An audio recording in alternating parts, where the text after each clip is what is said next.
Okey guys, Assalamualaikum dan salam sejahtera semua. Hari ni aku nak sharekan korang bagaimana aku buat reference lab di Sepang, dan aku ada letakkan sekali dengan aku punya controller, dan kau boleh lihat button apa yang aku tekan, cara macam mana aku tekan minyak, cara macam mana aku brake, dan ada setup yang aku sediakan sekali dekat dalam video ni. So semoga bermanfaat kepada korang dan korang boleh try. Dan untuk breaking point, itu kita tunggu next video. Ayo kita tengok reference lab di Sepang.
So kau nak tengok tadi reference lab di Sepang ni, memang tak nampak breaking point yang betul-betul accurate dekat mana Atuk brake.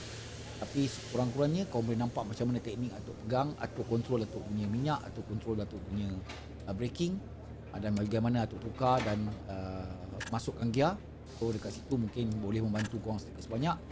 Untuk reference breaking point, korang boleh support Atuk di Social Bus.